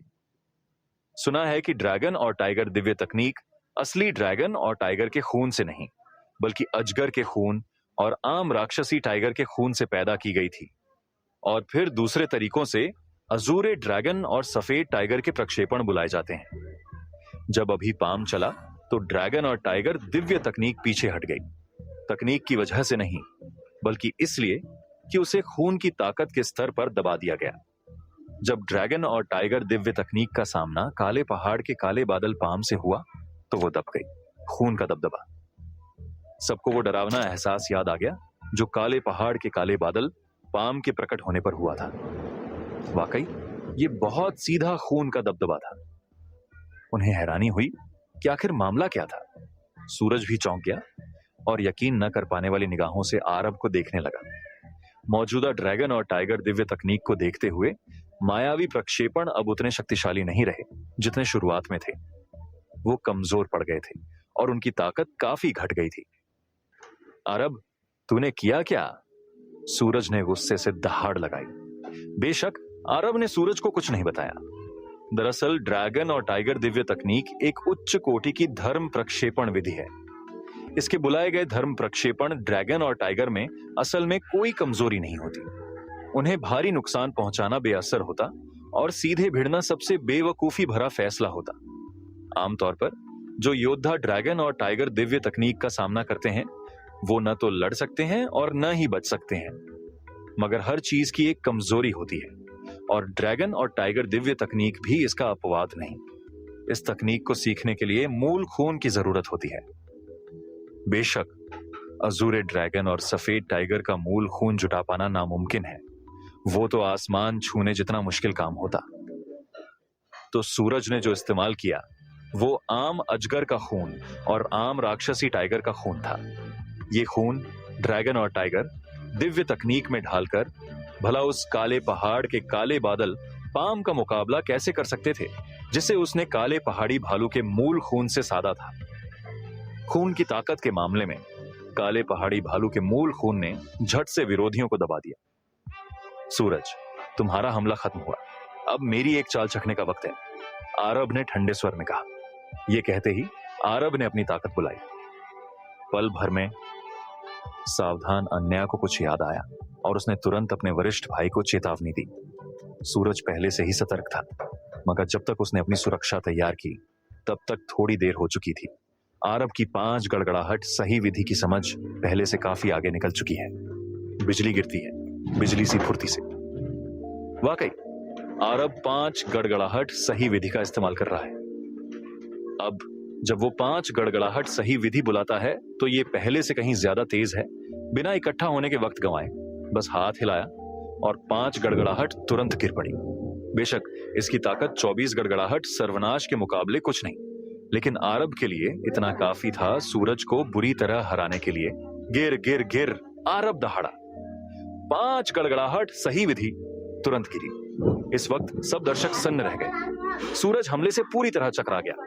बड़ी मुश्किल से अपनी चेतना बनाए रखने की कोशिश करता रहा। जल्द ही उसने सिर झटका। आरब, मैं तुझे मौत के घाट उतार दूंगा। वो सचमुच आरब से घायल हो गया था और बुरी तरह। होश आते ही सूरज ने अपने शरीर को देखा। बाईं तरफ एक दाग, दाईं तरफ एक दाग। ये उसके लिए नाकाबिल ए बर्दाश्त था। सूरज की भावनाएं फूट पड़ी। अब किसी चीज की परवाह नहीं रही। उसने फिर से ड्रैगन और टाइगर, दिव्य तकनीक के अजूरे ड्रैगन और सफेद टाइगर धर्म प्रक्षेपणों पर काबू पा लिया। अपनी दहाड़ के दौरान अजूरे ड्रैगन और सफेद टाइगर धर्म प्रक्षेपण फिर से आरब पर झपटने वाले थे। ये देखकर आरब ने सिर हिलाया, फिर उंगली से हल्के से इशारा किया और एक और काले पहाड़ का काला बादल पाम दाग दिया। दरअसल वो सूरज से निपटने के लिए पहले से तैयार था। अपने कुछ छोटे मोटे तुरुप के पत्ते बाहर निकालता। सूरज युद्ध समर्थ रैंक के दूसरे स्तर का कोई मामूली साधक नहीं था और बिना कुछ तुरुप के पत्ते दिखाए उसे हराना मुश्किल था। लेकिन किसे मालूम था कि उसका काले पहाड़ का काला बादल, पाम, सूरज की ड्रैगन और टाइगर दिव्य तकनीक के लिए प्राकृतिक अभिशाप होगा। फिर वो क्यों रुकता? काले पहाड़ का काला बादल, पाम कोई ऐसी तकनीक नहीं जो बस एक बार चलाई जाए। आरब कंजूसी नहीं करता। जैसे ही सूरज ने ड्रैगन और टाइगर दिव्य तकनीक का इस्तेमाल किया, आरब ने उसे तमाचा मार दिया। जैसी उम्मीद थी, काले पहाड़ का काला बादल पाम में ड्रैगन और टाइगर दिव्य तकनीक के खिलाफ सहज दमन है। इस वक्त ड्रैगन और टाइगर दिव्य तकनीक के ड्रैगन और टाइगर धर्म प्रक्षेपणों ने थोड़ा संघर्ष किया और फिर सीधे गायब हो गए। सूरज लेराव से अलग था, क्योंकि लेराव के पास एक खास काम के चलते मास्टर द्वारा दिया गया एक जुआन त्यान खजाना था। सूरज के पास अजूर लाइट अनंत तलवार जैसा कोई खजाना नहीं था। उसके पास बस एक मध्यम श्रेणी का जुआन त्यान खजाना था। अब जब उसके अजूरे ड्रैगन और सफेद टाइगर धर्म प्रक्षेपण खत्म हो चुके थे, तो उसने बिना हिचकिचाहट अपना निम्न श्रेणी का जुआन त्यान खजाना निकाल ही लिया। मगर उसी पल आरब ने सूरज को कोई मौका नहीं दिया। उसने शेप शिफ्टिंग, लिक्विड फायर और थंडरबोल्ट स्टाइल दोनों एक साथ इस्तेमाल कर दी। हमला करो, आरब ने सहजता से कहा। फिर दोनों ताकतें एक साथ निकल पड़ी। आग और गड़गड़ाहट की शक्ति कड़कड़ाहट के साथ आपस में गूंथ गईं। ये इतनी तेज थी कि सूरज ने अभी खजाना निकालने की कोशिश ही की थी कि उसे अपना शरीर सुन्न महसूस हुआ। उसकी देह उछल पड़ी और मुंह से खून उगल दिया। सूरज जानता था कि वो हार चुका है और बुरी तरह हारा है। उसे यकीन नहीं हुआ। वो भला कैसे हार सकता था? 36 पूर्वी साम्राज्यों के किसी शख्स से कैसे हार सकता था? अब भी वो इस हकीकत को कबूल नहीं कर पा रहा था। लेकिन ये हकीकत उसे माननी पड़ी। और वो ये भी नहीं जानता था कि दोबारा अपनी छोटी बहन और भाइयों का सामना कैसे करेगा। इसलिए उसने बस अपनी आंखें पलट लीं और बेहोश होने का नाटक कर लिया। वो हार गया। ये सूरज असल में हार गया। हैरानी हर किसी के दिल में छाई रही। जाहिर है इसे सबसे मुश्किल से मानने वाली अन्या थी। अन्या ने आरब से बदला लेने का सपना देखा था और उसे हकीकत से दिखाना चाहती थी कि वो उसके सामने बस एक मसखरा है। इसके लिए उसने सूरज को लुभाने की भी कोशिश की थी, ये सोचकर कि चाहे वो सबसे अच्छा जीनियस ना हो, फिर भी आरब से कहीं बेहतर है। जब भी वो आरब के बारे में सोचती, वो जहन में मान लेती कि वो एक पिछड़े इलाके का जीनियस है, कोई असली जीनियस नहीं। उसे हराना एक अपमान था जिसे उसे खून से धोना था।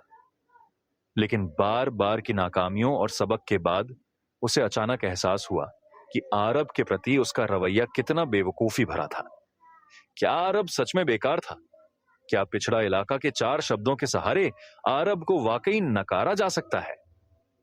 अन्या के चेहरे पर अपमान की तपिश जल उठी, बर्दाश्त से बाहर जिल्लत और अनंत नफरत से भरी हुई। अन्या जैसा ही हाल उन लोगों का भी था जिन्होंने अभी अभी अरब पर ताने कसे थे। हालांकि किसी ने कुछ कहा नहीं। इसमें कोई शक नहीं कि जैसे ही अरब ने सूरज को हराया, उन सबके चेहरे तमतमा गए, और ये बेशक उनके मुंह पर तमाचा था। अरब ने साबित कर दिया कि पिछड़े इलाकों में भी जीनियस पैदा हो सकते हैं, और इसके अलावा इस जीनियस ने सूरज को हराया, हराफा दल के एक जीनियस को हराया। अब कौन अरब को बेकार कहने की हिम्मत करेगा? लगता है इस बार 36 पूर्वी साम्राज्यों में कुछ जीनियस पैदा हुए हैं। हम अरब बुरा नहीं है, बुरा नहीं। अपनी युद्ध समर्थ रैंक से आधा कदम दूर की ताकत से युद्ध समर्थ रैंक के दूसरे स्तर के जीनियस को हराना, इसे सिर्फ बुरा नहीं कैसे कहा जा सकता है? आहा, लोगों ने फौरन अपना लहजा बदल लिया। राजीव अब अरब को हद दर्जे की श्रद्धा से देखता था। उसने कभी नहीं सोचा था कि कोई साबित करेगा कि 36 पूर्वी साम्राज्य बेकारों की धरती नहीं है। जब से वो इन जीनियसों से मिला था, तब से वो हीन भावना से ग्रस्त था, जिसने उसे गुस्से में विरोध करने पर मजबूर किया। मगर फिर भी ये उसकी हीन भावना ही दिखाता था। उसे नहीं लगता था कि कोई साबित कर सकता है कि 36 पूर्वी साम्राज्य जीनियस पैदा कर सकते हैं। लेकिन अरब ने कर दिखाया। अरब ने अपनी ताकत से साबित कर दिया कि 36 पूर्वी साम्राज्य भी जीनियसों को जन्म दे सकते हैं। इस वक्त देबेन सबसे ज्यादा उत्साहित थे। पहले तो वो अब भी बेचैन थे, मगर अब जब अरब ने हकीकत से खुद को साबित कर दिया है, देबेन को लगा कि अरब को अपने पाले में करने की मेहनत और कीमत वसूल हो गई। अच्छा अच्छा, देबेन ने अपनी जांघ पर हाथ मारा और खुशी मनाई। अब कोई ये कहने की हिम्मत नहीं करेगा कि अरब काबिल नहीं है। युद्ध समर्थ रैंक से आधा कदम दूर रहकर युद्ध समर्थ रैंक के दूसरे स्तर को हराना, ये कितना कमाल की बात है। राजवीर, ये याद रखना, अगर तुमने अरब को छेड़ने और मेरी योजना बिगाड़ने की हिम्मत की, तो मुझे दोष मत देना कि मैंने माफ नहीं किया। देबेन ने फटकार लगाई। सर्वोच्च बुजुर्ग, आप मजाक कर रहे हैं। मैं उसे बेवजह क्यों छेड़ूंगा? राजवीर को बहुत पसीना आ रहा था। हम ये मत सोचना कि मुझे तुम्हारी छोटी छोटी चालों का पता नहीं। तुम सोचते हो कि मुझे सिर्फ एकांत साधना का ही ज्ञान है।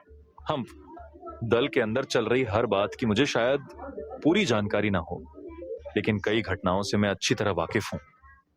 अरब के साथ अपनी रंजिशें अब खत्म समझो, उससे शालीनता से पेश आओ। देबेन ने कहा। क्या मजाक है? अरब ने अभी जो ताकत दिखाई है, उसके मुताबिक वो गुप्त क्षेत्र में घुसकर मेरे लिए खजाने लाने का सबसे अच्छा उम्मीदवार है। ऐसा उपयुक्त इंसान उन्हें और कहां मिलेगा? पूरे 36 पूर्वी साम्राज्यों में 40 साल से कम उम्र के ऐसे योद्धा बहुत कम हैं जो युद्ध समर्थ रैंक वालों का सामना तो कर सकें, हराना तो दूर की बात। देबेन को अब अरब और भी पसंद आ गया था, और सारी ताकतों के लोगों ने भी इस लड़ाई में अरब का नाम याद कर लिया। ऐसा नहीं कि वो अरब से डर गए, लेकिन कम से कम उन्हें उसका नाम याद हो गया।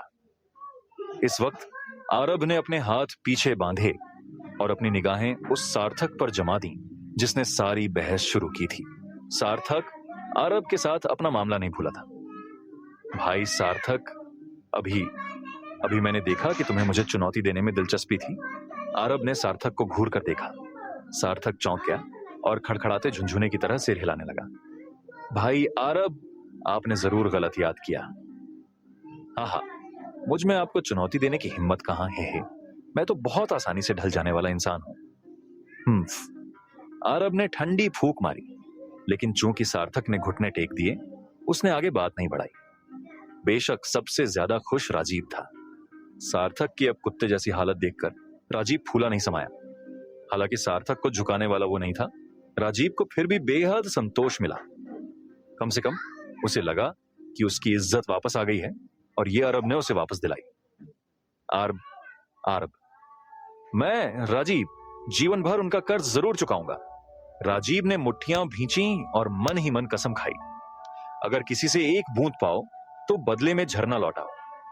आरब देबेन के पास वापस आया और देबेन ने उसकी तारीफ करने से खुद को रोक न पाया। बोले, युवा मित्र आरब, तुमने बहुत अच्छा प्रदर्शन किया। भविष्य में चुनौती देने से पहले पहले मुझे बता दिया करो। मैंने अभी बहुत लापरवाही की, कृपया सजा दें। बुजुर्ग आरब ने इज्जत से जवाब दिया, देबेन को पूरा सम्मान देते हुए। देबेन ने आरब को, जो जीत के बाद घमंड नहीं कर रहा था, देखकर और भी खुश होकर कहा, मेरे युवा मित्र आरब, तुमने गलत समझ लिया। मैं तुम्हें चुनौतियां स्वीकार करने से रोक नहीं रहा। इसके बजाय मैं तुम्हारी थोड़ी मदद करना चाहता था, ताकि तुम्हारी जीत की संभावना काफी बढ़ जाए। हालांकि आरब जानता था कि ये बस देबेन की शालीनता की बातें हैं, फिर भी उसने बार बार आभार जताया। अहम इस लड़ाई में युवा मित्र आरब ने विजय हासिल की, जिससे कुल 29 विजेता हो गए। अब क्या कोई और है जो आगे आकर चुनौती देना चाहे? अगर हम 30 लोग जुटा लें तो फिर ट्रायल टॉवर की प्रक्रिया शुरू कर सकते हैं, एक बड़ी ताकत के नेता ने पूछा। चूंकि हराफा दल का दूसरा सबसे बेहतरीन जीनियस भी नाकाम हो गया था, स्वाभाविक है कि कोई और लड़ने नहीं उतरेगा।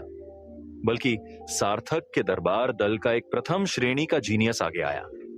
इस जीनियस ने जोर से घोषणा की, जूनियर फेंग रूलिन ओशन डिवीजन दल के नंबर 1 जीनियस यांग जी को चुनौती देता है। ये फेंग रूलिन है। क्या फेंग रूलिन दरबार दल का नंबर 1 जीनियस नहीं है? तुम्हारा क्या ख्याल है? ओशन डिवीजन दल मध्य राजधानी क्षेत्र की बड़ी ताकतों में से एक है। फेंग रूलिन ने उनके नंबर 1 जीनियस को चुनौती देने की हिम्मत कर दी। सोचो वो खुद कैसा किरदार है। जब से वो दरबार दल में शामिल हुआ है, उसने अपनी नंबर 1 जीनियस की हैसियत बरकरार रखी है। दरबार दल ने उस पर अनगिनत संसाधन लगाए हैं। जैसे जैसे भीड़ चर्चा कर रही थी, ओशन डिवीजन दल के नंबर 1 जीनियस यांग जी ने भी थोड़ी सोच विचार के बाद फैसला कर लिया। यांग जी चुनौती स्वीकार करता है। इस पल यांग जी अपने दल के खेमे से उठ खड़ा हुआ। दोनों पक्षों ने एक दूसरे को हल्का सा प्रणाम किया और बिना और बातें किए उन्होंने एक दूसरे के खिलाफ पूरी ताकत से हमला बोल दिया। जैसे ही दोनों की लड़ाई शुरू हुई, दोनों ने युद्ध समर्थ रैंक के तीसरे स्तर की जबरदस्त ताकत का प्रदर्शन किया। खुद जीनियस होने के नाते उनकी शक्ति असाधारण थी। पलक झपकते ही वो जमकर भिड़ गए। कोई भी दूसरे को रत्ती भर डील नहीं दे रहा था। लगता है कि ट्रायल टॉवर में घुसने के लिए मुझे अपना सब कुछ झोंकना होगा, वरना मेरी मार्शल आर्ट ताकत पिछड़ जाएगी। आरब ने हाथ पीछे बांधे मन ही मन सोचा। सोचते सोचते आरब ने लड़ाई देखी। दिलचस्प। हालांकि ये फेंक रूलिन मार्शल आर्ट की ताकत में यांग जी से थोड़ा कमजोर है, लेकिन वो हर बार उसे दबाने में कामयाब रहा है। मेरा अंदाजा है कि उसने चुनौती से पहले ही यांग जी को पूरी तरह दबाने की अपनी काबिलियत का आकलन कर लिया था। जैसे ही आरब ने यह सोचा, मुकाबला खत्म होता नजर आया। फेंक रूलिन लगातार ज्यादा आक्रामक और बेरहम होता गया। अपने हमलों में जरा भी रहम नहीं दिखाया। दूसरी ओर यांग जी का जोश कमजोर पड़ता गया और ऐसा लगा कि उसकी मूल ऊर्जा उसे फेंक रूलिन की चालों का मुकाबला करने का समर्थन नहीं कर पा रही थी। हारो, फेंक रूलिन ने ठंडी आवाज में गरजा। बुरा हुआ। यांग जी हैरान और पीला पड़ गया। अपने सामने आते मूल ऊर्जा के तूफान को देखकर वो मुकाबला करना चाहता था, मगर कर नहीं पाया और कदम दर कदम पीछे हटता गया। जब पीछे हटने की कोई जगह नहीं बची तो यांग जी को रुकना पड़ा। फिर खून की उल्टी करके जमीन पर गिर पड़ा। फेंक रूलिन ने संतोष से लड़ाई खत्म की और उसकी आंखों में कुछ खुशी थी, लेकिन फिर भी उसने नम्रता का नाटक करते हुए कहा, मौका देने के लिए शुक्रिया। यांग जी की आंखों में द्वेष की एक चमक कौंध गई। जाहिर है उसे फेंक रूलिन से शिकायत थी, लेकिन चेहरे पर कुछ जाहिर नहीं किया। हा हा, बहुत खूब। दरबार दल के उच्चाधिकारियों के चेहरे खुशी से खिल उठे। ये फेंक रूलिन भी शीर्ष जीनियस है, लगता है फेंगरोलिन नहीं चाहता था कि आरब सारी सुर्खियां लूट ले, इसलिए वो भी आगे आ गया। मेरे ख्याल से फेंगरोलिन दूसरों पर भारी पड़ने के लिए काफी है। इतनी जल्दी मत बोलो। क्या तुम शाही परिवार द्वारा भेजे गए जीनियस सिदान को भूल गए? ये मैं उसके बारे में लगभग भूल ही गया था। जैसे ही सब चर्चा करने लगे, उन्हें शाही परिवार द्वारा भेजे गए जीनियस सिदान की याद आ गई। उनकी नजरें पास की ताकतों पर गईं। ये ताकत कम दिखावे वाली लग रही थी, लेकिन उनके कपड़े और ऊर्जा सब दूसरों से बेहतर थे। वहां सिर्फ 3 लोग थे, मगर इन तीनों की मौजूदगी ने कोई भी उन्हें कम आंकने पर मजबूर नहीं होने दिया। उनमें से सबसे युवा जाहिर तौर पर वही सिदान था जिसका जिक्र किया गया था। अगर सिदान का जिक्र न भी करें तो भी फेंकरोलिन शीर्ष पर नहीं है। इस वक्त तमाम ताकतों के बीच कई छुपी प्रतिभाएं हैं। हे जैसे आरब, किसे पता कब कोई